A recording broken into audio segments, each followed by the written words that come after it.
Muy buenas tardes, casi noches ya debe haber oscurecido, ¿no? En estos días de inicio de invierno ya oscurece más rápido.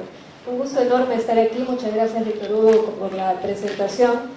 Y debo decirles que el tema que vamos a tocar ahora es sumamente complejo, porque es bastante amplio.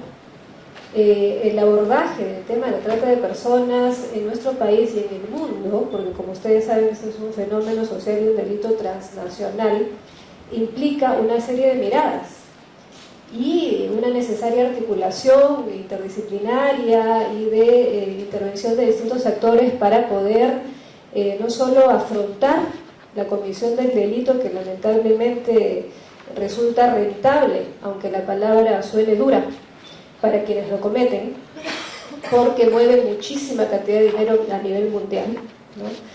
Sino también para poder prevenirlo. Y para prevenirlo hay que conocerlo. Y ese conocimiento es bastante difícil para poder comprender la magnitud de este delito, de este fenómeno, y distinguirlo de otros que son conexos, que son similares, o que se pueden cometer de manera concurrente con el mismo. De manera que permítanme dar una mirada general al tema, y seguramente conversaremos un poquito más adelante de algunos aspectos específicos que a ustedes les interese tocar, con siempre la tarea a futuro de profundizar, porque esto como estudio, como análisis y como trabajo es dinámico. No finaliza, no es que ya se conozca, todas las aristas se van descubriendo, nuevos ámbitos de acción, nuevos perfiles de víctimas, se van introduciendo nuevas interrogantes, etcétera, pero vamos a ver los temas iniciales que nos permitan llevar adelante esta conversación. Yo siempre pongo este tipo de pensamientos porque lo que estamos haciendo en este momento es un servicio. Me lo he pedido y lo hago con todo cariño porque creo que puede ser de utilidad para nosotros como personas interesadas en el tema, pero también y sobre todo para la población en general, porque vamos a poder aportar en esta lucha contra este crimen, contra este delito. ¿Qué es la trata de personas? Fíjense, ha habido una serie de investigaciones, de normas, ¿no?, de aproximaciones a este tema, y aún sigue una discusión para su comprensión y para su definición. Yo he querido recoger aquí lo que es el tipo penal, es decir, la norma que se ocupa en el Código Penal de lo que es el delito y que contiene conceptos básicos de lo que es el delito. Esta es la primera parte del artículo 153 actual del Código Penal, que fue modificado por, digamos, la última vez que fue modificado, porque ya lo ha sido antes, por la ley 30251 del 2014, que dice: el que mediante violencia, amenaza u otras formas de coacción, privación de la libertad, fraude, engaño, abuso de poder o de una situación de vulnerabilidad, concesión o recepción de pagos o de cualquier beneficio, de todos los medios, ¿no?, capta, transporta, es decir, traslada, ¿no?, de un lado a otro, acoge, recibe o retiene a otro en el territorio de la República o para su salida o entrada del país con fines de explotación, y el artículo continúa, será reprimido con tantos años de pena privativa de libertad. Pero miren todos los elementos que contiene esta norma, este artículo. Es decir, los medios, ¿no?, la aproximación a la víctima, las distintas formas de poder captarlas, la utilización del engaño, del abuso de poder, de privación de libertad, en fin, una serie de modalidades que tienen que ver con ¿qué? Con la cosificación de la persona. En inglés, por ejemplo, se dice tráfico de personas, ¿no? Y la ley nuestra es trata de personas y tráfico ilegal de migrantes, ¿no? Pero es que se cosifica. La persona es vista como un objeto, ¿no?, materia de comercialización, de explotación. Por eso es que se asimila a la esclavitud. Ustedes recordarán cuando vemos documentales o vemos documentos históricos de distinto tipo, donde se vendían a las personas y se ofrecían como mercancía, ¿no? Esto no es tan a la vista, pero se está vulnerando los derechos fundamentales de la persona, su dignidad, su libertad, porque se le ve como una mercancía a la cual explotar. Y ya les digo, da lamentablemente mucho dinero para esta gente que se dedica a semejante crimen, con fines de explotación en sus diversas formas: explotación sexual, que ya veremos más adelante que es la mayoría de casos, explotación laboral, mendicidad, ¿no? Trabajo forzoso, etc. Tráfico de órganos, una serie, ¿no?, de barbaridades que se derivan de esta comisión del delito. Como repito, entonces esto ha sido conocido y ha sido denunciado para poder tener una alerta sobre el tema como la esclavitud del siglo XXI. Tan es así, ya más adelante comentaremos que el Ministerio del Interior, que es el rector en el tema para la lucha contra la trata de personas, ha lanzado un proyecto que se llama Ramón Castilla, ¿no?, dirigido a jóvenes, para, a través de las redes sociales y otros medios, sensibilizar sobre el tema de la trata, porque lo asimila con esta esclavitud, ¿no?, del siglo XXI. Entonces, digamos, esto nos permite tener una aproximación a lo que es la trata. Repito, es una aproximación que siempre tiene que ser pulida, siempre tiene que ser bien estudiada y analizada, porque los especialistas, los abogados penalistas y los operadores de justicia han tenido y siguen teniendo distintas discusiones y debate para ir afinando estos términos. Esta es una modificación legislativa reciente, como lo digo, desde hace 2 o 3 años, ¿no? Pero que sigue teniendo lados grises cuando no hay una capacitación o una especialización adecuada a la hora de sancionar, a la hora de identificar el delito, de qué delito se trata, ¿no? ¿Cuál es? ¿Es parecido a la explotación? ¿Es parecido a la prostitución? ¿Es parecido a cuál otro? En fin, entonces ha habido a veces confusión en la aplicación de la norma. Entonces, ¿cómo es que, digamos, una visión bastante rápida, cómo es que se inserta en la legislación nacional el tema de la trata? Una cosa básica que ustedes pueden profundizar por el lado propio, ¿no? Tenemos las declaraciones y las convenciones sobre derechos humanos, como la Declaración Universal, son tratados de derechos fundamentales que tienden a exigir el respeto a la vida, a la dignidad y a la libertad de las personas, y a prohibir todo tipo de explotación, todo tipo de trato, todo tipo de esclavitud, de servidumbre, etc. En el año 2000 se suscribió el Protocolo de Palermo en Italia sobre la materia. Y ahí, que es el nombre completo, es el Protocolo para prevenir, reprimir y sancionar la trata de personas, especialmente de mujeres y niños. Ahí se esbozó una definición que es la que recogió el Perú en el Código Penal a través de la Ley 28950, ¿no?, y la profundizó un poquito más. Y que es, digamos, la definición que ha sido comúnmente aceptada en la doctrina internacional de las legislaciones comparadas y que ha derivado, como digo, en esta mejora de tipificación que hemos leído hace un momento. El Perú suscribió la Convención de las Naciones Unidas contra la Delincuencia Organizada Transnacional. Repito, ese es un delito transnacional, trasvasa fronteras, aunque también hay corrientes que sostienen y que dicen que no es necesario que traspase fronteras porque puede darse en el mismo territorio nacional con estas modalidades.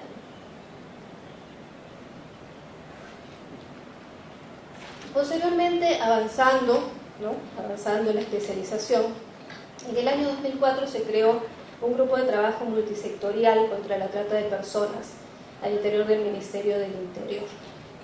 Valga la redundancia, pero no es exactamente el mismo significado. Multisectorial, es decir, distintos ministerios, distintos actores, para sentarse a ver cómo es que se avanzaba en esta temática y cómo es que se esbozaban metas e indicadores para ir luchando contra el delito. Avances interesantes.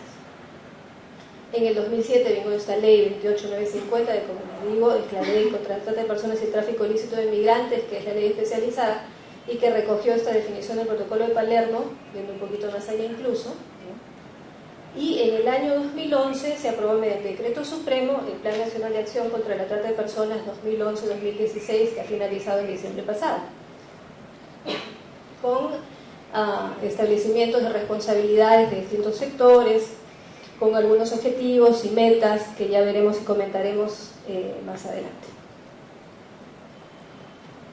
Luego, en el año 2012, el Congreso aprobó la Ley 29918, que declara el 23 de septiembre de cada año como el Día Nacional contra la Trata de Personas, que no es simplemente una efeméride, no es simplemente una fecha para recordar y conmemorar y lamentarnos, sino que es una llamada de atención para el cumplimiento de las políticas nacionales en contra del delito, que va en esta lucha desde, como hemos dicho, la prevención hasta la recuperación de la víctima, pasando obviamente por la persecución del mismo y la sanción adecuada, que es algo que se tiene que ir mejorando y corrigiendo, ¿no?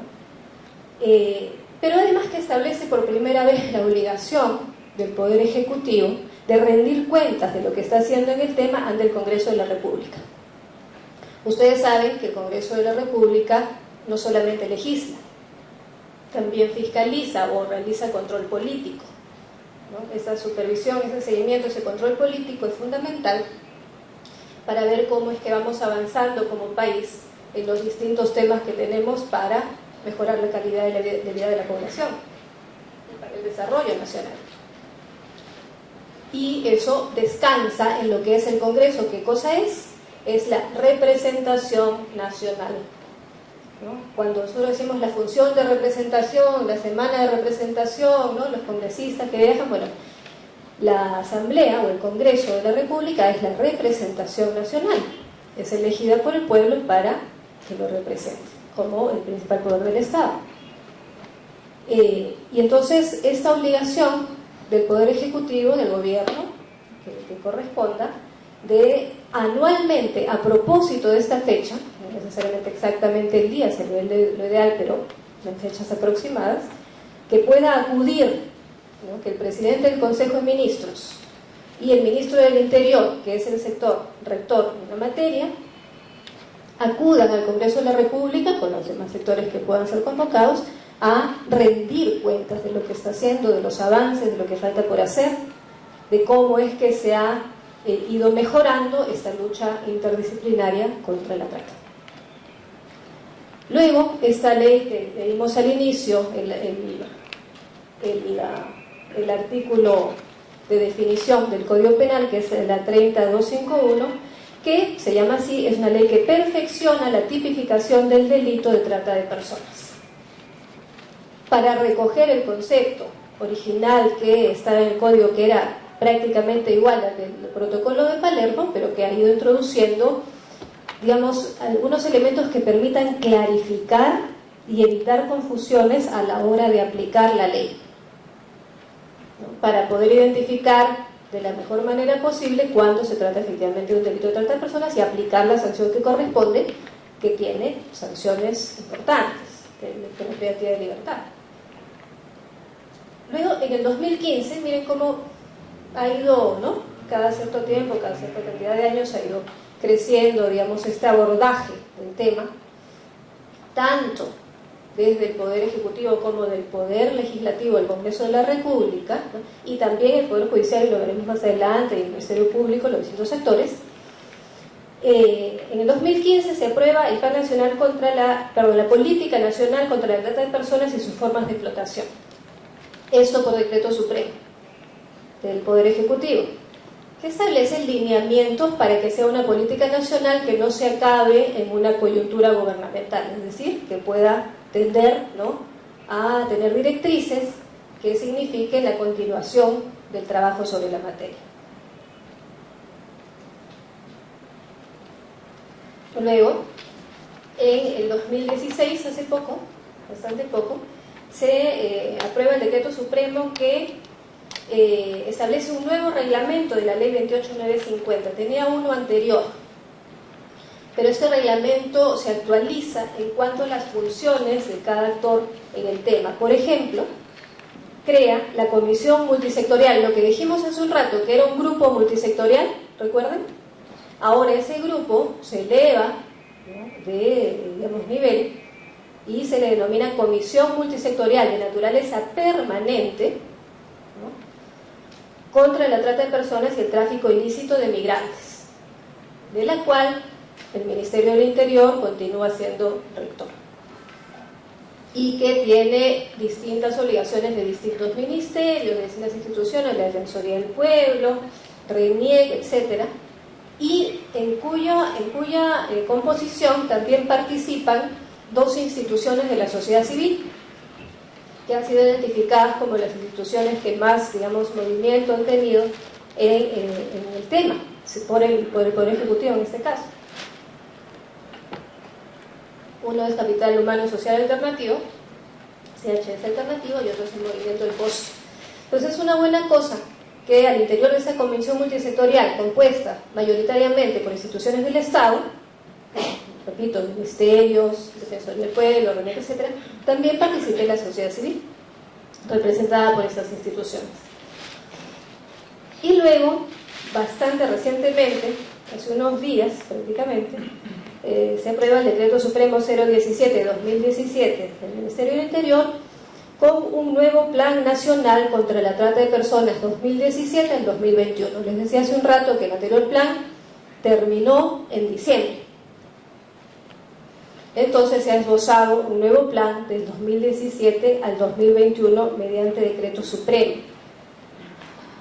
Aquí digamos, un breve comentario antes de continuar. ¿Ha habido avances? Claro que sí, se aprecian los esfuerzos que se hacen desde todos los sectores y de todos los actores, pero los retos continúan siendo enormes. Hay temas que no han podido ser logrados como se esperaba, y de hecho este nuevo plan ha tenido que ser elaborado por parte del Poder Ejecutivo con poca información respecto del impacto del primero. Como ustedes comprenderán, lo ideal es poder diseñar un nuevo plan de acción en base al estudio y análisis y el diagnóstico que se tenga del impacto del anterior. Eso es lo recomendable. Eso no ha podido ser posible del todo porque no había indicadores en el primer plan que permitiesen decir efectivamente cuánto se avanzó. Digamos, hay datos. Se hizo tal cantidad de capacitaciones, se hizo tal cantidad de operativos, qué sé yo, y eso, bueno, pues son avances. Pero no ha habido una línea de base que permita medir un impacto. Diseñar indicadores de impacto es bien difícil, ¿no? Y bueno, en base a los resultados que se han obtenido, es que se ha hecho el esfuerzo por parte del Poder Ejecutivo de diseñar ese nuevo plan, y que esperemos pues acompañar para ver cómo es que se cumple, qué tan dinámico puede ser, porque de repente va a tener que ser digamos, revisado. Eso es lo normal en los planes de acción, ¿no? El dinamismo que deben tener.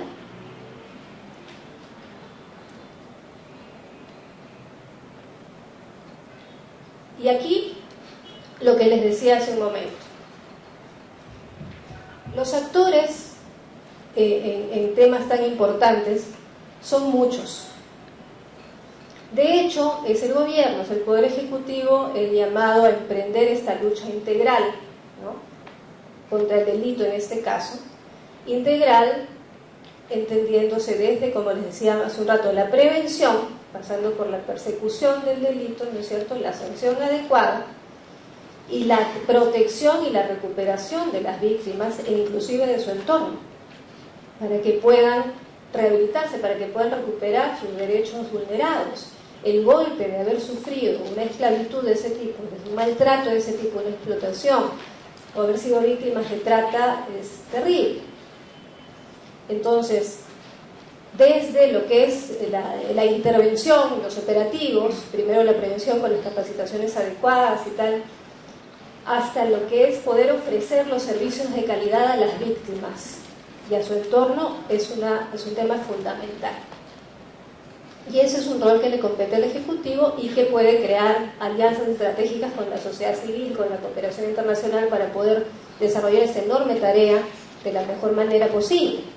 Porque siempre se dice falta presupuesto, el presupuesto nunca va a alcanzar. Entonces, en lo que se pueda, de hecho hay que aumentarlo, ¿no?, pero también hay que tener creatividad para poder cumplir con esta tarea. Por eso digo, se aprecian siempre los esfuerzos y se deben alentar, ¿no? Y en ese aliento está el control político del Congreso de la República. Constitucionalmente hay roles de los poderes del Estado. Entonces, el Congreso acompaña, da leyes, pero también supervisa, hace seguimiento, fiscaliza, realiza ese control para poder decir, aquí estamos, mirando, qué cosa falta. Mira qué falta por acá, se ha avanzado aquí. Perfecto. De repente falta una norma, falta una ley, falta mejorar lo que se ha hecho, ¿no? La tipificación, las demás leyes que hay que puedan facilitar la prestación de servicios, ¿no? El tema de salud, el tema educativo, en fin, identidad, ¿no? Reniego, etc. Entonces, constitucionalmente, por más que sean actividades, cada institución tiene su propio rol. Lo importante es que confluyan con las confrontaciones naturales que sean necesarias para el bienestar de la población. Y a nivel de gobiernos central y subnacionales también. Les decía hace un momento del reglamento nuevo que se aprobó y que determina funciones, digamos, nuevas, incluso directas, de los gobiernos regionales y locales. Entonces, ese acompañamiento de la rectoría que debe ejercer el gobierno central, en este caso, es fundamental. Para que así como hay un plan nacional, pueda haber también planes regionales y locales, pero que se cumplan, que se puedan completar con las acciones, actividades y los presupuestos y las fuentes, digamos, de financiamiento que correspondan. ¿Para qué? Para la población. Ese es el tema.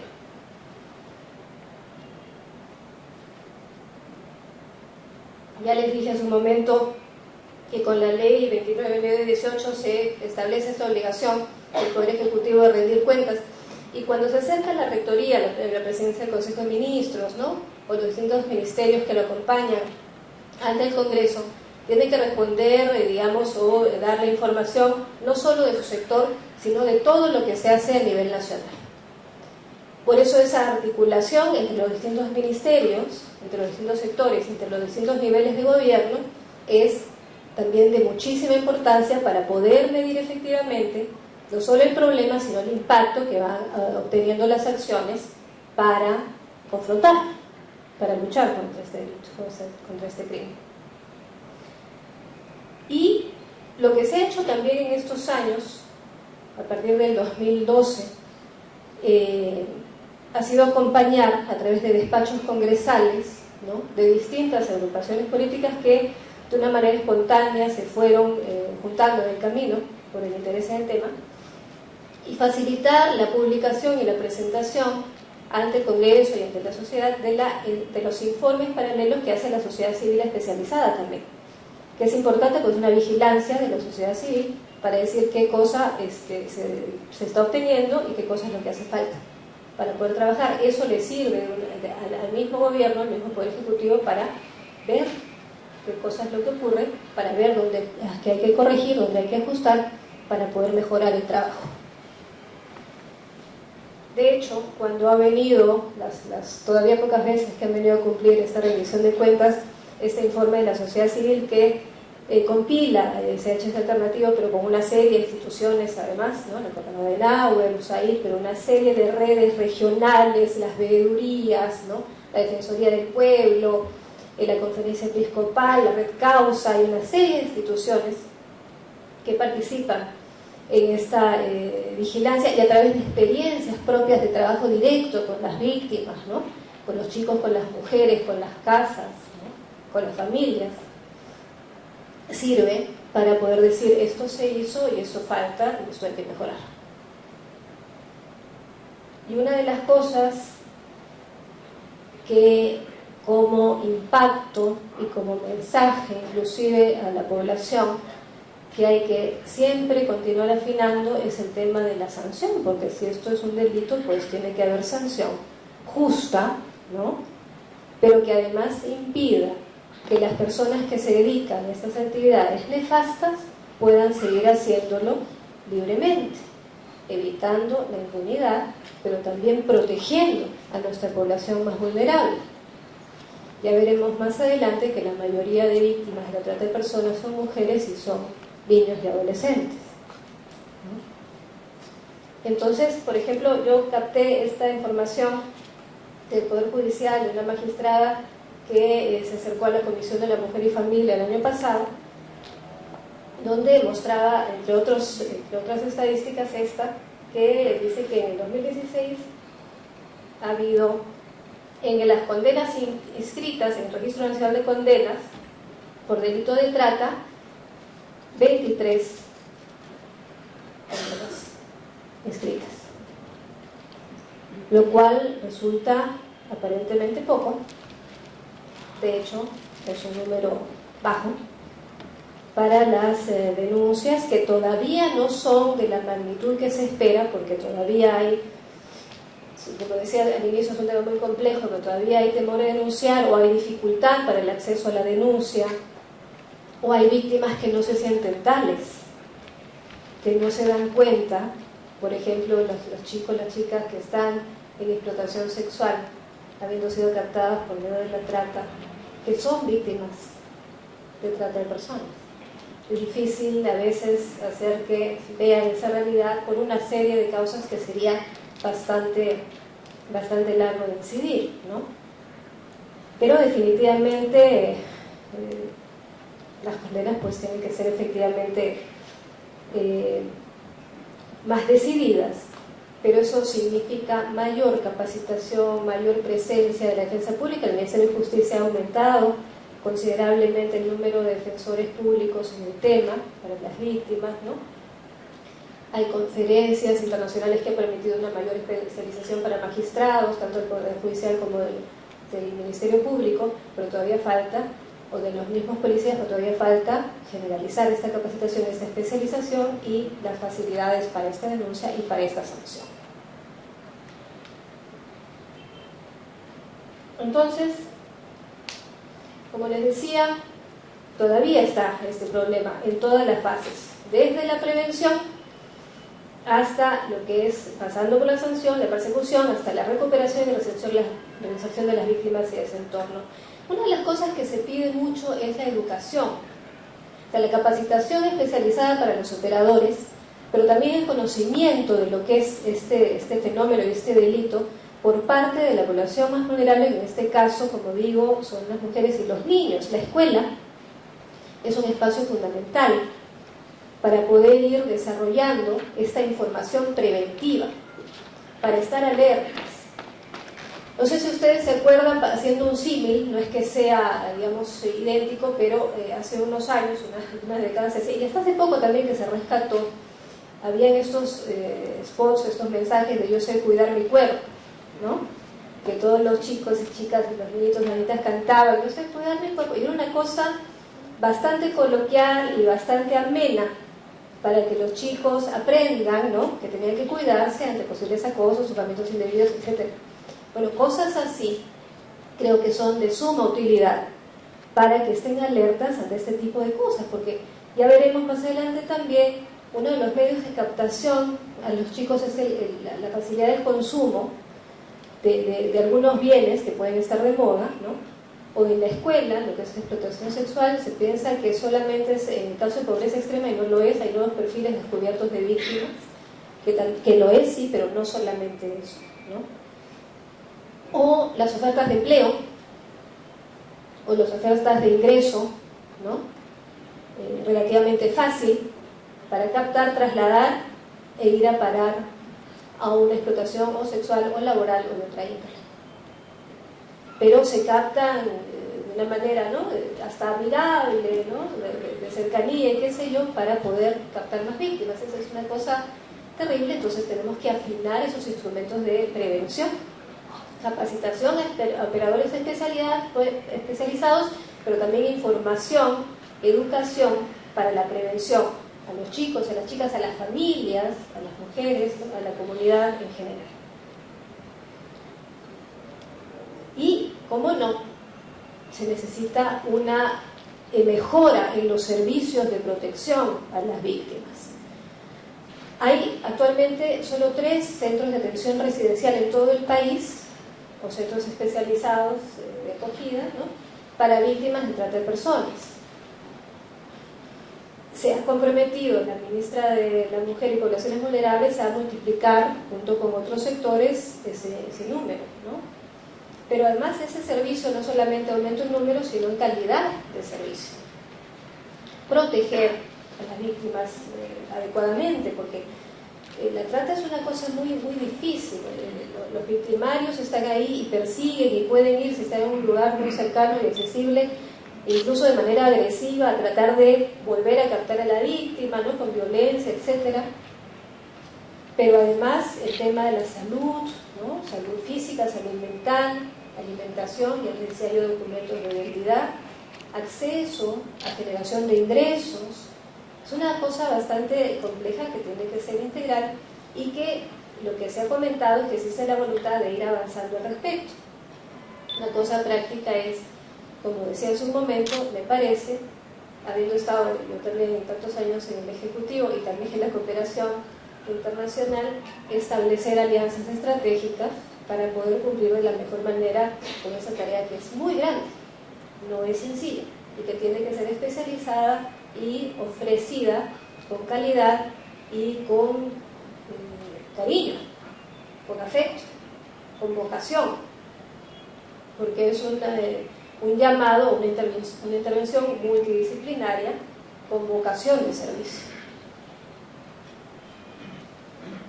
En ese tema, por ejemplo, la ministra de la Mujer y Poblaciones Vulnerables presentó este cuadro en la última rendición de cuentas ante el Pleno del Congreso de la República el mes pasado, donde se veía el eje de asistencia y protección de las víctimas con fines de explotación de trata, ¿no?, con fines de explotación sexual, atendidas por los centros de emergencia mujer. En el 2015 identificaron 27 personas atendidas, en el 2016 57. En el caso de niñas, niños y adolescentes atendidos por la Unidad de Investigación Tutelar, ¿no?, ahí tienen los cuadros y las barras con las cifras, ¿no? Lo mismo en los centros de atención residencial del INAVIF. Entonces se interviene, pero lo que falta, y así se ha aceptado también por el mismo Ejecutivo en este plan nuevo, es la especialización. Una de las interrogantes que se hizo también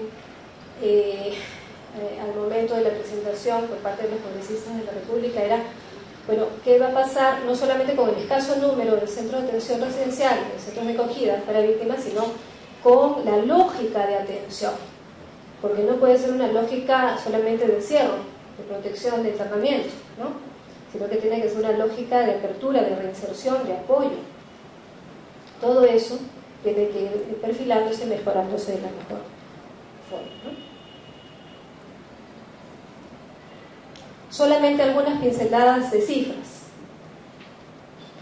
Y otro de los temas problemáticos de paso que esperamos estén en vías de mejora y de solución. Aquí hay diferentes registros, ¿no?, a diferentes cifras. Y uno de los retos es la unificación de esta data, de estos registros. La Policía Nacional, por un lado, tiene un sistema, el Ministerio Público tiene otro, amén de la información que en los casos prácticos recoge, por ejemplo, el Ministerio de la Mujer en sus distintos servicios, el Centro de Emergencia Mujer, la línea 100, etc. El mismo Ministerio del Interior directamente con la línea 1818, opción 1, que es bueno siempre difundir, que es la línea gratuita ante la cual se pueden hacer las denuncias con el tema de trata.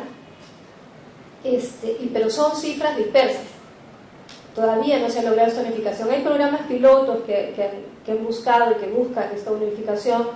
Entiendo que hay la intención de continuar, hay que alentar ese esfuerzo, pero no siempre las cifras coinciden, o no siempre las cifras que recoge la policía son las mismas que pasan a la fiscalía, etc., ¿no?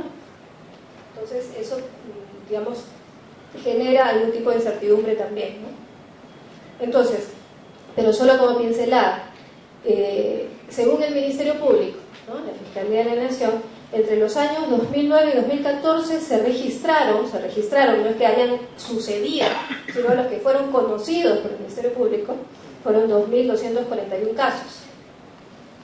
En el año 2015, 889, en el 16, 1144, lo cual hace 4.274 casos registrados, repito, registrados por el Ministerio Público. Debe haber un subregistro bastante grande. Se estima que puede haber muchísimos casos que no llegan a ser denunciados o que no llegan a ser materia de intervención por parte del sistema, ¿no? Y en cuanto a los lugares con mayor presencia del delito registrados, entre los años 2009 y 2015, Lima con el 22,8%, Loreto con 10,7% y Madre de Dios con 9,6%. Y en el 2016 se identificaron 350 casos, siempre por el Ministerio Público, 88 en el Callao, 69 en Madre de Dios y 61 en Junín. La mayor incidencia geográfica va cambiando con el tiempo. Eso significa que hay mayor traslación, o un traslado ahí, que hay que ver las rutas, ¿no?, de la comisión del delito, que es un delito de proceso, es decir, cumple distintas etapas, para ver cómo es que se van identificando, ¿no?, las mayores presencias de estas víctimas y de la comisión del delito. Y el perfil de la víctima identificada. Al 2014, 80% de víctimas fueron mujeres. En ese mismo año, el 50,1% de las víctimas eran menores de edad. Miren qué terrible, por eso les decía el tema de la vulnerabilidad de la población para caer, para ser víctimas de este tema, ¿no?, este delito. Y el 21% tenían entre 18 y 24 años, jóvenes. Y la mayoría de casos correspondió a fines de explotación sexual, 41,6%, seguido de explotación laboral, 14,5%.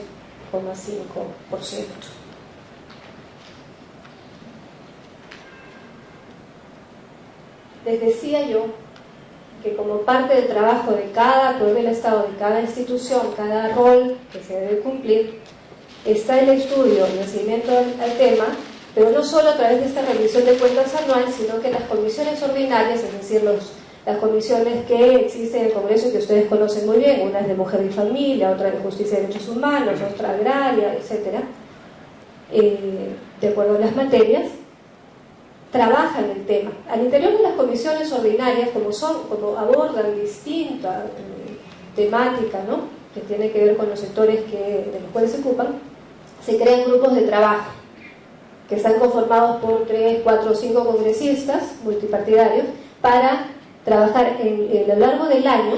Ustedes saben que el periodo anual de sesiones empieza en agosto de un año, termina en junio del año siguiente, ¿no?, de acuerdo al reglamento del Congreso, y se crean estos grupos de trabajo entonces para que a lo largo de ese periodo anual de sesiones puedan especializarse por estos números más reducidos de congresistas en determinados temas.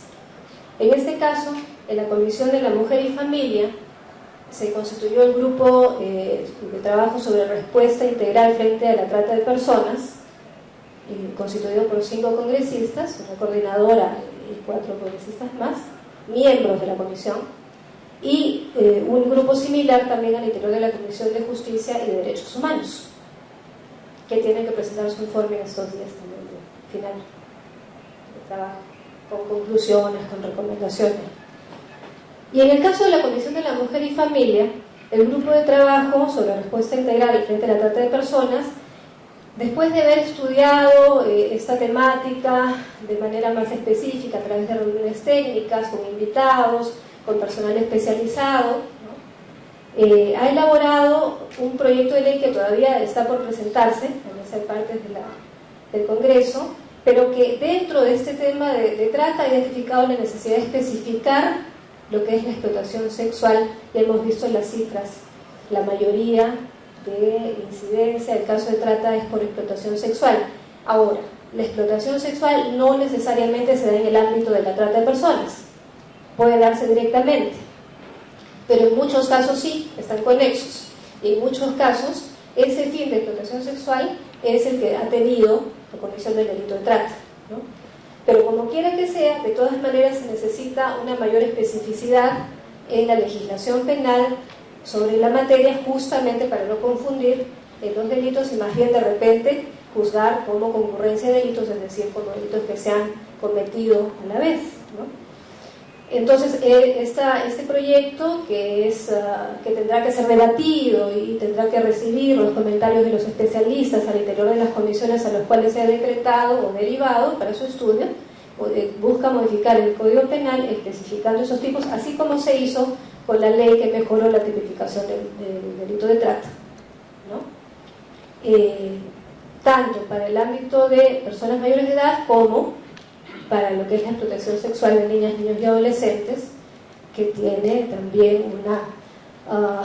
un drama propio, ¿no? Y distintos aristas y agravantes que hay que considerar.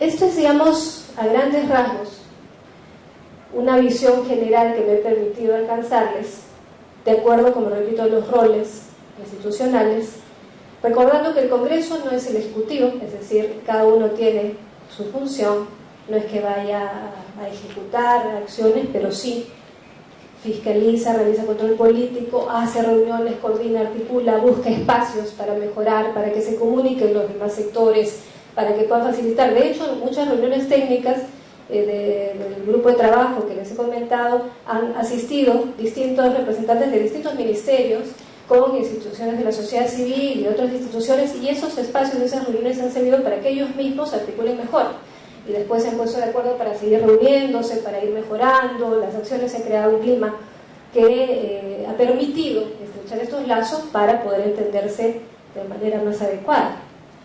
No es unívoco, ¿no? El Congreso dijo, recuerden que el Congreso está compuesto por 130 despachos congresales, cada congresista puede tener un aporte, no están sujetos los congresistas al mandato imperativo, pero sí tienen, digamos, un compromiso para poder representar de la mejor manera la población que los ha elegido.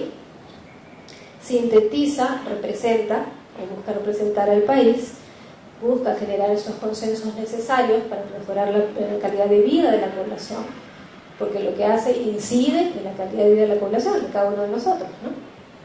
Está llamado a ser reconocido y respetado como el primer poder político del país, lo es de acuerdo a la Constitución, ¿no? Y porque sus decisiones, lo que decíamos hace un momento, inciden directamente en la vida de cada persona del país. Yo quiero agradecerles la atención, el espacio, y quedo a sus órdenes para poder tener esa conversación que considero. Gracias.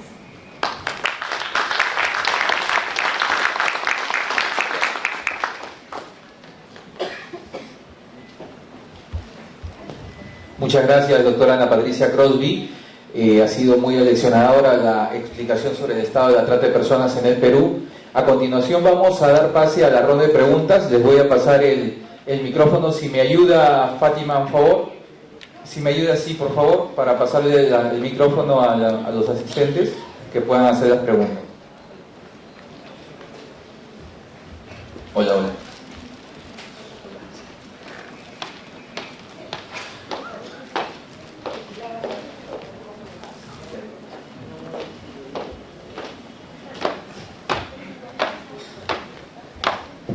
Primera pregunta. Aquí Pilar. Hola, hola. ¿Cómo está, doctor Rinaldi? Muy agradecido por el amplio y también escueto, pero bien sustentado este tema. Mi punto de vista es que esta problemática está bien soterrada, porque esporádicamente por ahí la prensa aparece algunos casos, pero pergeñando sobre este tema en el transcurso de la semana, que sé que iba a ser tratado, pues sé que hay infinidad de casos que no se hablan expresamente. Yo entiendo que cada sector quiere, en el sentido, por cada poder del Estado, quiere tratar el tema particularmente y dar su aporte. Pero en cuanto a la política general para evitar combatir este flagelo, ¿por qué no, en lugar de hacer, por ejemplo, a nivel ejecutivo, regional, distritales y demás, en lugar de hacer cada uno un aporte, ¿por qué no articular un solo plan, de manera que a través de los canales respectivos, ya sea pues vía estos medios, la comunicación, veedores y demás, personas capacitadas y bueno, puestas en función, ve a la población que se hace algo, en lugar simplemente de ver letra bonita, expuesta, todo detallado, plancito, pero en hecho concreto no se ve.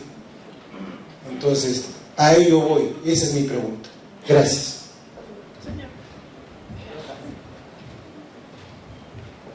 Pásale a la señorita, por favor, y ahí al señor.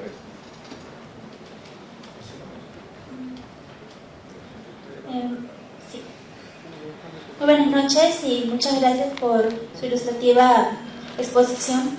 A mí me llamó mucho la atención que al mencionar la cantidad de casos que han sido registrados, que han sido conocidos por el Ministerio Público, eran algo más de 4.000, pero las sentencias condenatorias eran solamente 23. Entonces, esa abismal diferencia, ¿qué lectura le podemos dar? ¿Que está fallando la investigación, está fallando la policía para desarticular las bandas o aún están en trámite? Gracias.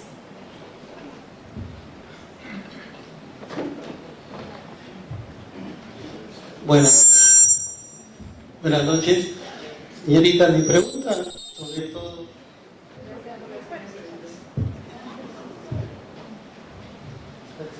Nosotros... O de repente pues ese se acopla, creo, con el parlante de allá. Pero sí le escuchamos, La trata de personas en el Perú parece que está muy atrasado, ¿no? en la investigación y sobre todo en las investigaciones. Los que hemos podido viajar por todo el Perú, nos damos cuenta, por ejemplo, en Madre de Dios, cómo traen niñas a la fuerza para que se prostituyan. Y para no ir tan lejos, acá más vete a Villa María del Triunfo, al lado del Hospital María Auxiliadora, hay niñas de 9, 8 años que están amenazadas y se prostituyen. Y el problema es que por la falta de leyes, el problema porque las leyes son muy blandas y no se ve bien, ¿no?, el caso de las personas de trata, porque cuando tú denuncias, o hay personas que denuncian, viene el problema de que se pasan a que no es trata de personas, sino explotación económica, ¿no? Y no se ve que están amenazadas o están forzadas a hacer eso. También en el caso del trabajo, hay empresas, hay talleres de confecciones que traen personal de provincias y las tienen encerradas ahí trabajando todo el día, a la fuerza. Wallon, por ejemplo, una gran empresa, hace eso y no le hace nada, no le ponen multa, nada de esas cosas. ¿Qué podríamos hacer en este caso para poder pedir que hagan mejores leyes más fuertes y organizar sobre todo en la policía, ¿no?, la investigación sobre la trata de personas? ¿Cómo está, señorita Patricia? ¿Qué tal? La globalización ha hecho un tráfico tremendo, que es el tráfico de órganos, que es el líquido encefalorraquídeo, que si bien es cierto, las estadísticas de ustedes no son las nuestras, yo soy científico, ¿ya? Son 45.000 niños sacados por tráfico de órganos a Cuba y a Rusia y también a China por Rodolfo Orellana Rengifo, y es una banda delincuencial grande. O sea, realmente no se ha hecho nada.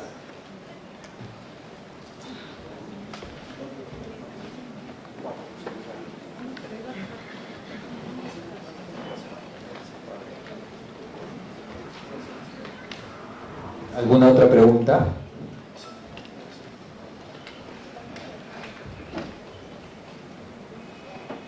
Buenas noches. Yo considero, doctora Ana Crosby, que se deben de regular las leyes, pero de una manera drástica. Cadena perpetua, yo considero.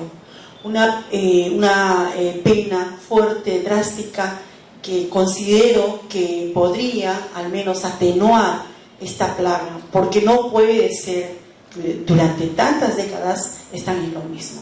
Leyes blandas, como acaban de mencionar, que no solucionan nada. Gracias.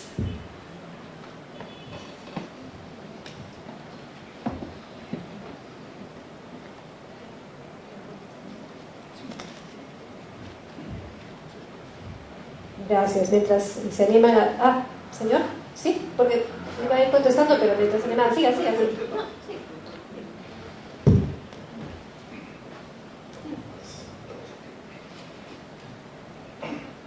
Mi nombre es Humberto Peralta, tengo 73 años, soy analista de proyectos. He escuchado a todos, a usted, a todas las personas decir sobre la problemática que hay, pero ninguna persona ha escuchado decir cuál puede ser la solución, dar su opinión sobre soluciones. Yo lo veo tan simple esto, que en este censo que va a haber este año en septiembre, el Estado debería saber quién es su ciudadano y qué es lo que hace, para empezar. Y como segunda medida, las municipalidades deben saber quiénes son sus vecinos, porque no es posible que en los distritos haya prostitución, drogadicción, maltrato y todas esas cosas, y el municipio no lo sabe. Entonces, debe haber leyes que faculten a la municipalidad de poder saber quién es su vecino y qué es lo que hace. Porque hoy en día lo sabe, pero no todo tiene una forma. Yo he participado en muchos eventos de seguridad ciudadana, donde las personas que exponen no están convencidas de lo que dicen y tratan de engañar al público.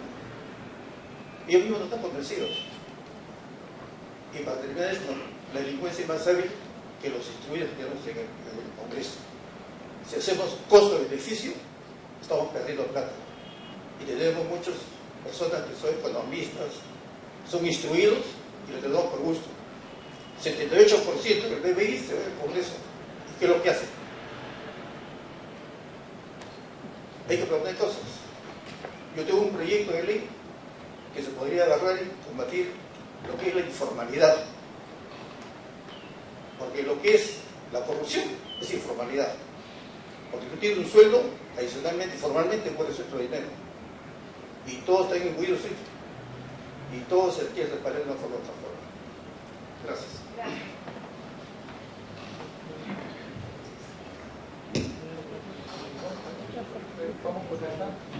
Vamos contestando esta primera parte y luego continuamos con las preguntas que tengan a bien hacer. Gracias.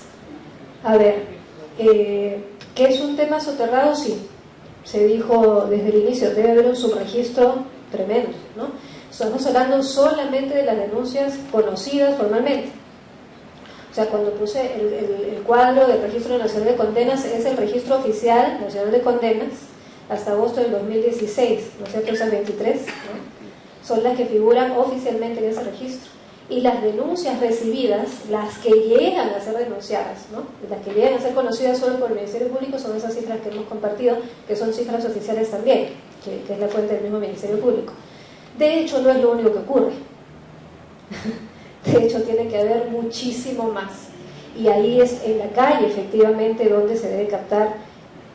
Cuando decimos prevención, decimos de estar alertas en familia, en casa, en vecindario, en gobiernos locales, en municipalidades, pero también detección. Y la detección de casos que pueden estar ocurriendo es algo que se tiene que afinar muchísimo. Yo les comento, por ejemplo, en el caso de explotación sexual, tiene que ver, estoy hablando un poquito de las preguntas, ¿no? Con un proyecto que hubo que se llamaba Una Rúa, de una entidad de cooperación civil italiana, Chesli, donde intervino Teatro Vivo, que es una asociación cultural, etcétera. Se acercaron como proyecto a una cantidad de escuelas en distintos distritos de Lima, ¿no? Y descubrieron lo que no se había descubierto a nivel oficial por los ministerios, que había muchas chicas y chicos de la escuela, que eran escuelas medias, ¿no?, que estaban inmersos en la explotación sexual. Entonces se dijo, ¿no?, ampliemos el perfil de la víctima. O sea, eso significa que no es la víctima necesariamente la que tenemos el estereotipo, ¿no?, de la calle, solita, sin familia. Esos chicos tienen familia y están siendo explotados sexualmente de repente porque quieren, porque no, se confunden, porque quieren tener algo más de lo material que las propagandas invaden y atormentan, ¿no?, para poder tenerlo, etcétera, o por las crisis efectivamente familiares o disfuncionalidad. Yo les decía, el tema es bastante complejo, ¿no? Entonces sí, efectivamente debe haber un subregistro enorme y tiene que ver con lo que se decía también de estos planes nacionales de acción. Sí, el plan nacional está bien que exista, y la forma de concretar las acciones a nivel regional y local es que de ese plan nacional se desprendan acciones específicas de acuerdo a cada zona del país, de manera absolutamente articulada, porque si no, no tiene sentido. O sea, si yo en tal localidad simplemente hago un plan, ¿no?, sin saber lo que las directrices nacionales, ¿cómo voy a pedir apoyo al gobierno nacional para poder cumplirlo? Pero sí tengo que adecuarlo a mi realidad, porque mi realidad es distinta de repente a la de Lima, a la de Piura, a la de Cusco, ¿no es cierto? Entonces hay distintas manifestaciones, hay distintas, digamos, carencias, pero también hay distintas potencialidades.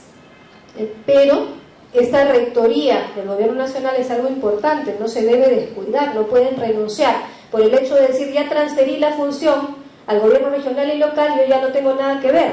No.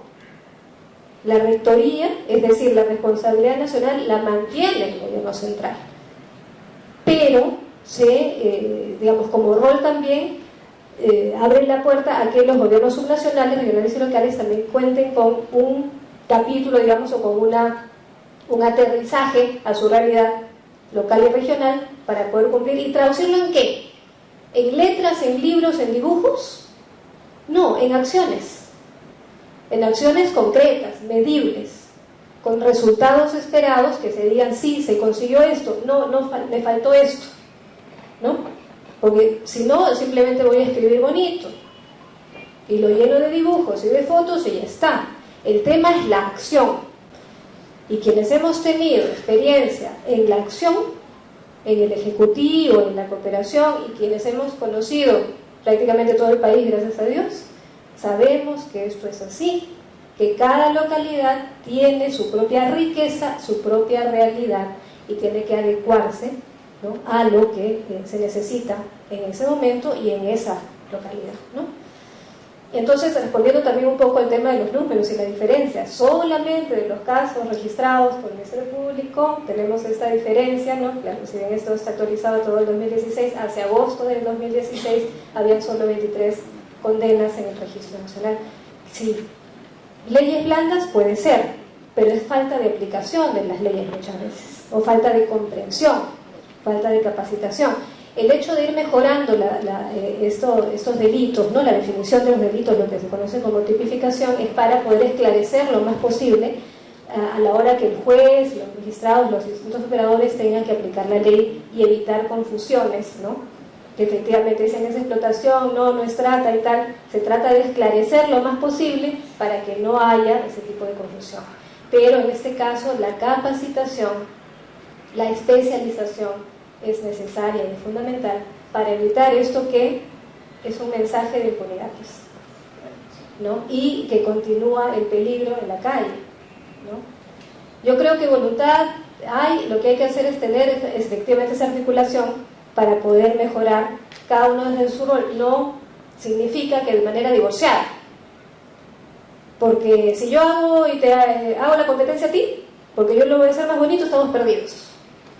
Aquí lo que hay que hacer es unir esfuerzos, articularse, comunicarse, intercambiar información para ver cómo es que se puede intervenir de la mejor manera, porque repito, el rol de cada uno está destinado a mejorar la calidad de vida de la población.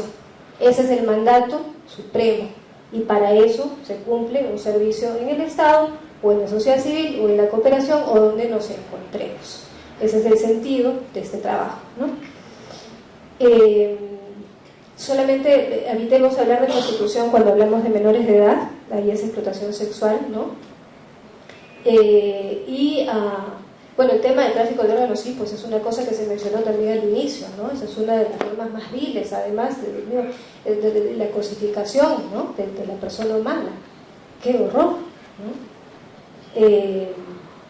Y bueno, si hay proyectos de ley que como iniciativa a través de instituciones o gremios que puedan presentar las iniciativas correspondientes, bienvenidas, porque todo enriquece al debate, pensando siempre que pueden ser aportes para, repito, mejorar la calidad de vida de la población, que eso es lo que significa lo que tenemos que hacer en toda la gama de nuestras intervenciones. Creo que podemos.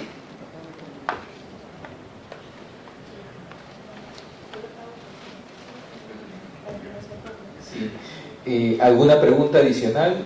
¿Alguien está?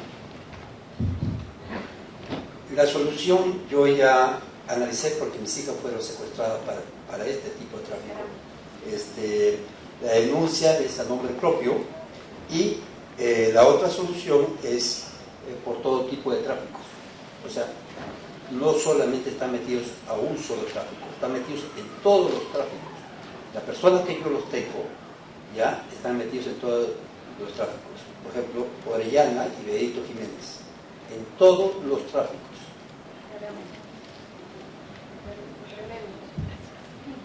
Están en Puno ya. Voy a leer algunas preguntas de provincia. De la Universidad Autónoma de Ica dice: ¿por qué la tasa o índice de condenas o denuncias hasta la actualidad son tan pocas, habiendo tantos casos de trata de personas? La segunda pregunta, que de la misma Universidad Autónoma de Ica, dice: ¿cuáles son los factores que involucran la explotación sexual?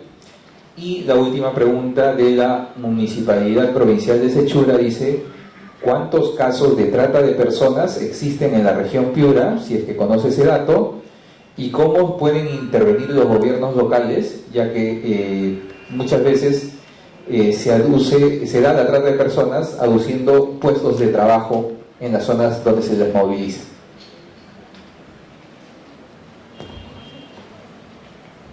Gracias.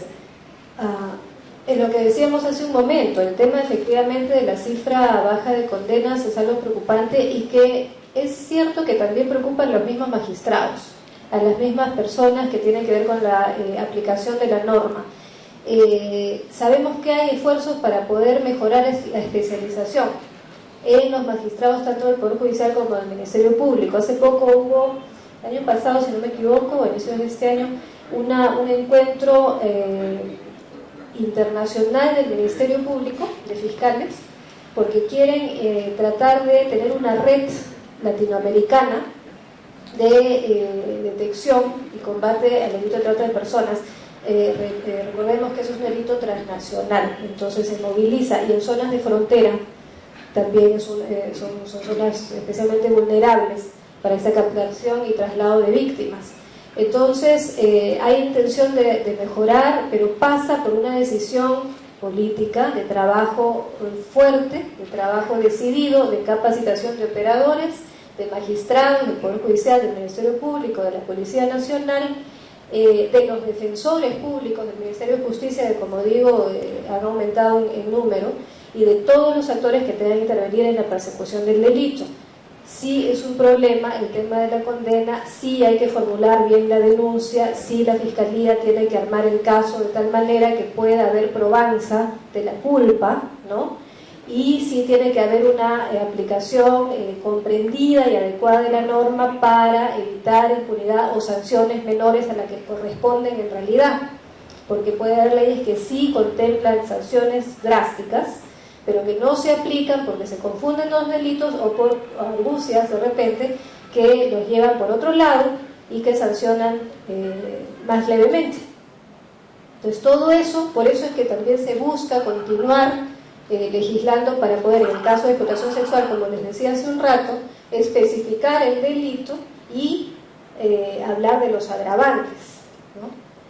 Y los agravantes son importantes para ver la condición, el abuso de poder, ¿no? El abuso de autoridad, cuando se trata de niños, cuando se trata de personas con discapacidad, de adultos mayores. O sea, mayor situación de vulnerabilidad de la víctima o de la potencial víctima, todo eso tiene que ver con la aplicación normativa, ¿no? En el caso de los gobiernos regionales, en este caso de los gobiernos locales, por la pregunta de Sechura, sí, la captación, como hemos dicho, en muchos casos tiene que ver con una supuesta oferta laboral. y no solamente por medios periodísticos, sino por redes sociales o por contacto directo, ¿no? Lo que se decía hace un rato, ¿no? Te ofrezco acá, vas a tener la maravilla, ¿no? La casa, la comida, un buen ingreso y qué sé yo. Y no solamente a la víctima directa, sino a su entorno, a su familia, que se le puede decir, oye, tu hija, ¿no? Tu hijo que venga, aquí va a tener las mejores condiciones. Y ha habido casos que se han mostrado en el país y fuera del país de una esclavitud, de una explotación laboral impresionante, con secuestro incluido, ¿no? Que en realidad pues tenían a las personas en las peores condiciones, desarrollar actividades sin paga, sin alimentación, sin comida, ¿no? Realmente son cosas que uno, a pesar de que conoce el tema, se sigue espantando, porque la indignidad, o sea, la indignación no cesa cuando se descubre cada caso nuevo, ¿no? Y sobre todo cuando, en mi caso particular, que tengo una sensibilidad especial por el tema de la niñez y la adolescencia, cuando se trata de víctimas menores de edad, porque el daño que se hace a estos chicos y estas chicas puede ser irreparable.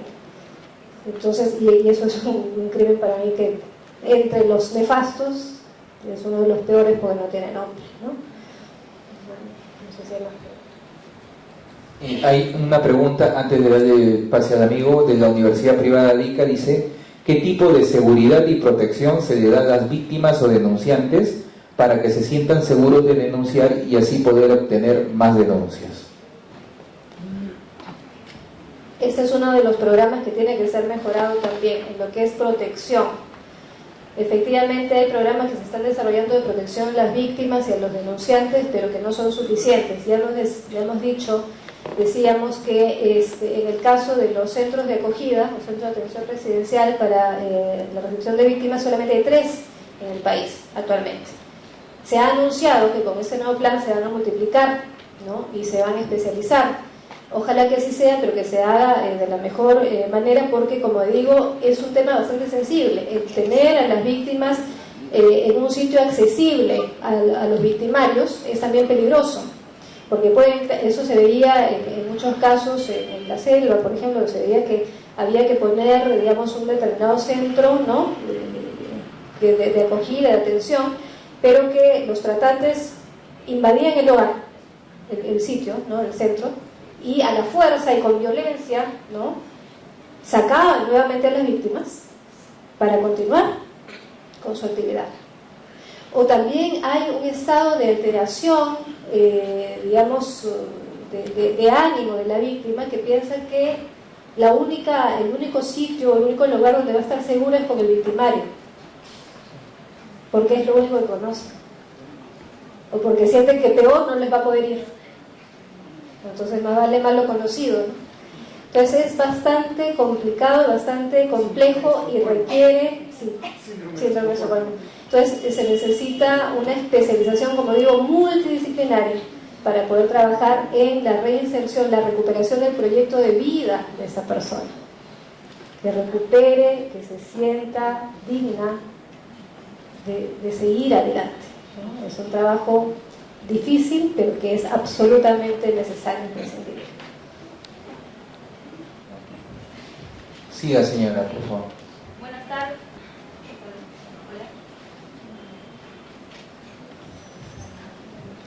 Sí.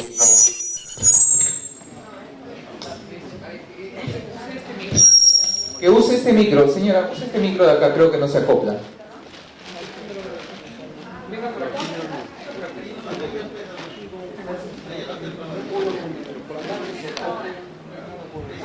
Bien, más cerquita. Bueno, felicitarla por su disertación bastante importante, porque realmente es indignante todo lo que vemos y seguimos viendo año tras año, gobierno tras gobierno, denuncias sobre trata de personas, y solamente la noticia criminal la vemos por televisión, pero no sabemos los resultados. Este espacio nos permite, a los que nos interesamos de alguna manera, en el lugar donde nos desenvolvemos en trabajo social, de alguna manera nos ayuda a nutrirnos del conocimiento de ustedes para poder transmitirlo e informarlo a nuestra comunidad.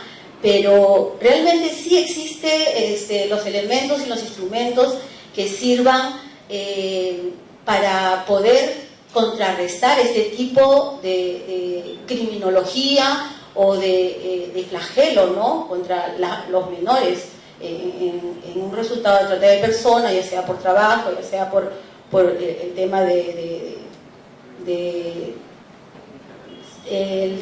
utilizar el sexo de menores, ¿no? Creo que no se está trabajando lo suficientemente bien los profesionales que están prácticamente pagados por los gobiernos, ¿no?, de turno, quien se tiene que identificar, ¿no?, directamente con la problemática desde su inicio hasta su final. El problema no está en el poder judicial o fiscal, no, porque ellos tienen que hacer su trabajo y lo tienen que hacer como deben de hacerlo. Si la ciudadanía no conoce de leyes, no conoce de temas, ni tratar de ver o clasificar, oye, ¿a qué delito yo estoy? No, yo pienso que las autoridades, usted mismo comenzó con un pensamiento importante, ¿no?, que el conocimiento se da, se aprende y se da. Entonces, si las autoridades del Poder Judicial, de la Fiscalía, ¿no?, Ministerio Público, conoce la delimitación de los delitos, ¿por qué ellos tienen que derivar los delitos a otra naturaleza jurídica y errar, ¿no?, en sus fallos? Lamentablemente, yo soy abogada y la verdad que llevo procesos penales en los que me sorprende cómo la Fiscalía, conjuntamente con la policía, hacen aberraciones del derecho, existiendo el derecho, existiendo las normas, existiendo la tipificación, no ajustan el tipo penal a la ley. Entonces, ¿dónde? ¿Quién puede observarles? ¿El abogado? ¿La persona? ¿La víctima? No. Entonces, creo que es una constante. Y usted hablaba de una articulación, como lo mencionó acá el señor, una articulación, un trabajo en el que todos los actores deberían actuar juntos. Es cierto, deben actuar juntos, pero no separarse. Debe ser una constante, esté quien esté de gobierno, debe ser una constante, porque ese promedio, esa incidencia, ¿no?, de trata de personas tiene que disminuir. O sea, tiene que haber un resultado, y no solamente en este tipo de delitos, en todos los tipos de delitos. Entonces, yo pienso que no, y creo que todos me van a dar la razón, no hay un resultado real del trabajo que el pueblo quiere ver de parte de la problemática que nosotros sufrimos, porque es el pueblo el que sufre las consecuencias. Una familia humilde no puede denunciar porque va a denunciar a la comisaría y le dicen, no denuncies acá porque aquí no es, no, tiene que esperar, no es nada, tú te estás confundiendo, a ver, no, pero ¿dónde está el golpe? ¿Dónde está? Entonces, ¿dónde van a reclamar a estas personas cuando las puertas del Estado están cerradas? Este espacio está abierto, pero simplemente queda en el espacio de la comunicación. Nosotros queremos ver acción, y creo que eso es lo que quiere el pueblo ahora, acción y resultados. Muchas gracias. Muchas gracias por su participación. Antes de leer dos preguntas, otra de la Universidad de Ica y de la Universidad Jorge Basadre, le decimos a todos los participantes que nosotros estamos asociando los temas de la conferencia a los proyectos de ley o leyes que ya han sido discutidas en el Congreso. En el caso de los proyectos, las personas interesadas les podemos enseñar a que participen directamente en los foros legislativos, y así ustedes pueden aportar directamente a la discusión del debate que se dé en comisiones o en el Pleno. Las personas interesadas nos lo hacen saber por correo y les enseñamos a que puedan ustedes intervenir, porque quién mejor que los que viven la problemática pueden aportar mejores insumos al análisis del proceso legislativo. Voy a leer dos preguntas, una de la Universidad Privada de Ica, que dice, Universidad Autónoma de Ica, perdón, si bien es cierto que la trata de personas es un delito transnacional, ¿cuál es el perfil o cómo podemos reconocer a estas personas que suelen cometer esos actos delictivos?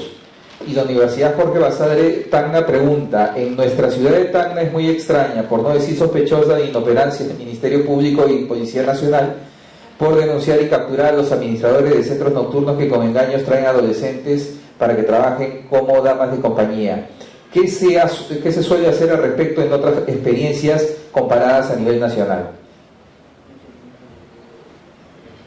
Gracias. Primero, suscribo totalmente lo que se ha dicho hace un rato. Efectivamente, el Plan Nacional tiene que ser de acción. Y lo fue el que terminó en 2016, pero como recuerdan, al inicio de mi exposición yo les decía que resultados no se han visto. O sea, era bueno que existiera por primera vez un Plan Nacional, porque seamos conscientes que del tema de trata de personas como tal no se habla hace mucho, o sea, se habla recientemente en el país. No tiene tantos años de acercamiento, de conocimiento. Se hablaba antes, ¿se acuerdan de la famosa frase trata de blancas? Ese era el más conocido, ese era el antiguo, ¿no? Pero como delito de trata de personas, de explotación, de esclavitud, de tráfico ilícito de migrantes, yo les he dado, justamente por eso era mi intención, no solamente académica, normativa, sino de mostrarles este proceso de inserción a la norma, que es que se ha ido hablando de a pocos del tema.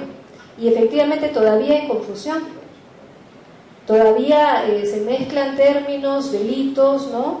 Se habla, algunas personas cuando ahora dicen trata de blancas se espantan y dicen, ¿qué barbaridad? ¿Cómo dicen? Bueno, se dijo durante décadas, hasta en las películas, ¿no? Se veía eso, pero se identificaba con el tema de prostitución y de explotación sexual. En el caso, repito, de menores de edad, no hablemos de prostitución porque no hay voluntad.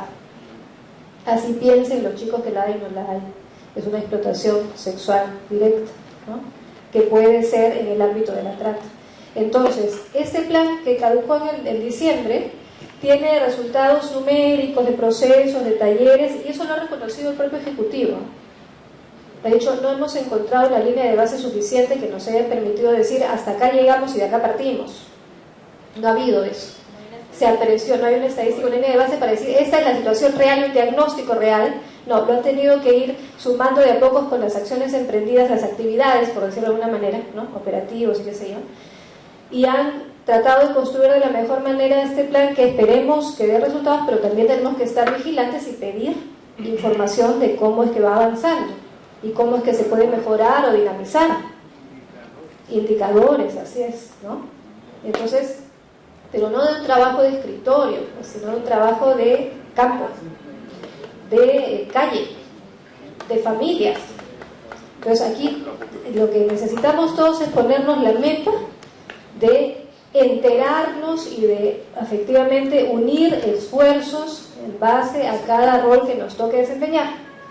Si yo tengo un conocimiento, aunque sea coloquial del tema, ponerlo a disposición, enterarme un poquito más y ponerlo a disposición de mis colegas, por ejemplo. Si el tema de lo que usted ha dicho hace un ratito de qué cosa te habrán hecho, qué habrás hecho tú para que te peguen, se ha dado en la violencia familiar tantos años y tanto tiempo y se sigue dando, y es una lucha que no termina, que continúa, ¿no? Y se está incrementando, pero además esta actitud, bueno, tiene que ser corregida, pues, y tenemos nosotros que corregir. Si el señora, no se equivoque, ¿no? Aquí la violencia no se admite. Nada de que qué habré hecho yo, ¿usted qué le pasa? Corregir de la manera que nos corresponda, ¿no? Y ayudar a este conocimiento, a esta toma de conciencia, como digo, desde nuestro ámbito familiar y laboral inclusive. Porque de repente a nuestro lado tenemos una víctima o una potencial víctima de trata y no lo sabemos. Y aquí con las preguntas que hacían de la universidad, cómo reconocer, justamente por eso se necesita la especialización, porque quienes tienen que reconocer a los victimarios, o sea, los delincuentes, son los operadores de justicia que tienen que tener la capacitación adecuada para decir, con un trabajo de inteligencia, aquí se está haciendo esto. Y se hace a nivel local y se hace a la vuelta de nuestra esquina y se hace de repente acá, ¿no? En nuestra cara, y no sabemos, o lo toleramos o no nos queremos meter, porque efectivamente la inseguridad ciudadana nos lleva, ¿no? A una situación de decir, mejor paso, ¿no? Pero ¿qué puede estar pasando a mi alrededor, a mi lado? Estas redes, cuando yo me refiero a redes sociales, me refiero a un término que uso desde hace 25 años o más, que no me estoy refiriendo a redes sociales tecnológicas, sino a las alianzas estratégicas, ¿no? Locales, de comunidad, regionales, nacionales, ahora alimentadas por las redes sociales tecnológicas de información. Pero yo me refiero a esas mallas, a esas alianzas, a esa unión, esa coordinación, esa articulación que con diferencias, porque hay que debatir, ¿no?, tienen que darse para poder trabajar de la mejor manera. Es la única forma de tener un impacto real en la calidad de vida de la gente. Cuando recién, les cuento rapidito, cuando recién hacíamos las demunas, ¿no?, que las hicimos en el 92 en el Código de los Niños, recogiendo la experiencia de las defensorías comunales o comunitarias, y las incluimos en el Código de los Niños por primera vez. Esas eran las defensorías que inspiraron a las municipales, por eso de MUNAS, ¿no?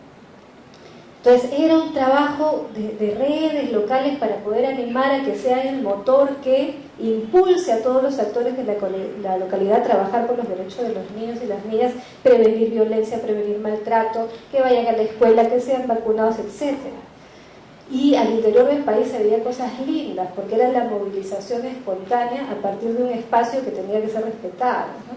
Luego tuvo sus bajones, después se creó un fondo de simulación municipal para que les den importancia nuevamente, en fin, están en eso. Pero esas son las redes que valen, las sociales, que, como repito, ahora se alimentan con la información. Bienvenida para los que ya estamos medio usaditos, ¿no?, medio mayorcitos, tenemos que adecuarnos y utilizarlos de la mejor manera. Los chicos lo utilizan de una manera tan natural que hasta los redes nacen ya con su laptop, con su cosa, ya no el pan bajo el brazo, sino la tablet bajo el brazo. Entonces, pero todo eso tiene que ser utilizado, como digo, para justamente prevenir, educar y detectar los casos y sancionarlos, pues, ¿no?, y con la exigencia que se merece. Ahí va también la preocupación de la universidad, porque basada en el tema de la inoperancia, bueno, pues eso es parte de la conciencia que tenemos que despertar de todos los actores, como digo, y nosotros, desde nuestro rol en sociedad, en las instituciones donde trabajemos, para poder ir difundiendo. ¿Esto qué significa? Como primera cosa, como digo, la comprensión de lo que estamos enfrentando, conocer lo que estamos enfrentando y darle mucho a la prevención. Darle mucho trabajo, mucho compromiso a la prevención en las familias y con los chicos sobre todo, porque aquí podemos estar ahorrándonos muchas lágrimas y muchos sufrimientos y muchas pérdidas de vida inclusive. Una cosita que agregar nada más con Sí, el bien. tema de quién resarcir el daño psicológico.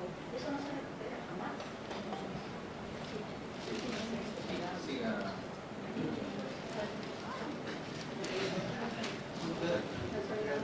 Para que no se copie. Una cuestión de... Primero, cuando hablamos de trata de personas, creo que tenemos que enfocar en dos formas. Lo que es la mafia, que está en segundo lugar a nivel mundial después de la droga, y eso no lo he escuchado. Exacto. Entonces está creciendo en todo el mundo, porque es algo muy económico, horrible económicamente. En el Perú también tenemos lo que le podemos llamar los que por ocasión o viveza se aprovechan de otras personas, ¿no? Por ejemplo, los que ponen en provincias mayormente una cantina y, como dijeron en antes, traen chicas de provincias y las ponen ahí a trabajar, ¿no? Y después la animan a que vendan su cuerpo. Y después, como dijo el señor también, en China pagan muy bien por los órganos. Y usted mismo lo ha dicho, la tecnología por internet, llegan las ofertas. Entonces, todo eso, la pregunta sería, ¿no? ¿No es que también están un poco dejados o falta de poner un poco más de atención en las investigaciones y sobre todo en los casos que hay en diferentes sectores por parte de las autoridades? Aquí también al señor Saturnino.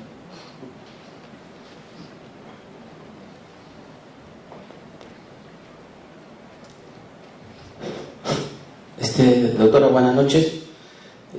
Su brillante exposición, ¿no?, ha sido muy didáctico. Estas capacitaciones a veces nos sirven para actualizarnos, capacitarnos, porque la tecnología, la innovación, todo, como hay modificaciones, ¿no? Y lo que quiero suelen preguntar, a veces muchas explotaciones, muchas mafias engañan pues a las personas con darle de trabajo, algo, una mejora, pero lamentablemente no hay leyes bien drásticos, así como para violadores que ya no tienen, pues que la pena debe cumplir, que no haya beneficios, porque lamentablemente es como las leyes de crimen organizado que han sacado, falta de presupuesto, falta de especialización, de capacitación a los emboscados.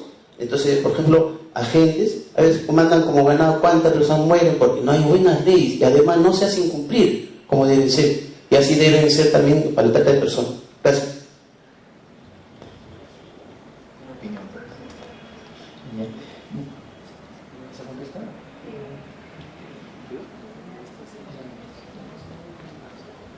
Sí, bueno, un poquito para concluir, sí, efectivamente la tarea continúa, ¿no? Y a veces uno quisiera poder solucionar rápidamente las cosas que no vemos como resultado, ¿no?, inmediato, pero eso no nos debe amilanar, o sea, tenemos que continuar luchando, dándole duro, para poder avanzar en una cosa que estamos descubriendo en sus magnitudes. Y como digo, los estudios que se hacen, que no son estudios teóricos, sino de campo, de trabajo directo con las personas, falta, por ejemplo, estudiar, y eso es algo que yo siempre he estado diciendo en las reuniones que hemos tenido, el momento en el cual de repente una víctima se convirtió en victimario después, ¿no? Entonces, hay tantas cosas por seguir, por analizar, por ver, por tomar en cuenta, ¿no? Porque es probable que así sea.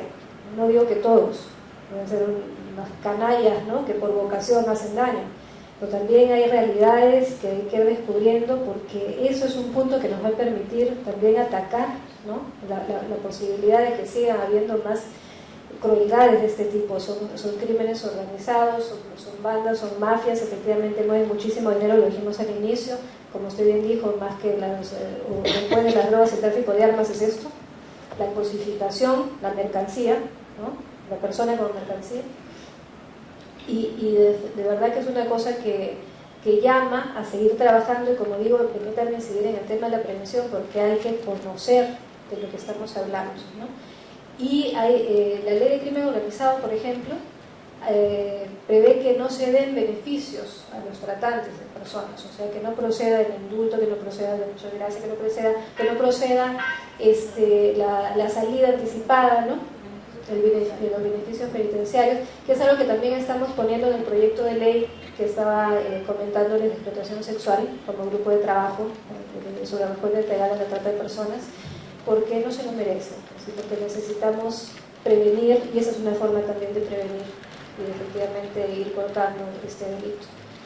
Más allá de todos los estudios que tienen que ver incluso con la sociología, con la antropología y el tema transversal, de repente en un delito que no tiene que ver aparentemente con trata de personas, hay trata de personas. Entonces yo creo que sí, efectivamente hay que tender a una transversalización, a un conocimiento del tema para detectarlo. De repente en un ámbito que aparentemente no tiene nada que ver con el asunto, se descubre que sí lo hay, ¿no? Y para eso se necesita que los operadores estén capacitados para poder detectar, denunciar, trabajar, intervenir de inmediato y poder desbaratar a todas estas organizaciones o estas personas que no sé en qué momento del camino perdieron el corazón. Muchas gracias a todos por esta hora. Muchas gracias, doctora Patricia Crosby, por este importante tema, muchas veces poco abordado en la agenda pública. A ustedes por su participación. Les vuelvo a repetir, los que quieren intervenir en los foros legislativos, nosotros les podemos enseñar para que participen directamente en la presentación de estas opiniones, así como la señora que es asistenta social, que tiene mucho que decir. Gracias por participar el día de hoy en el Martes Democrático, muy amable.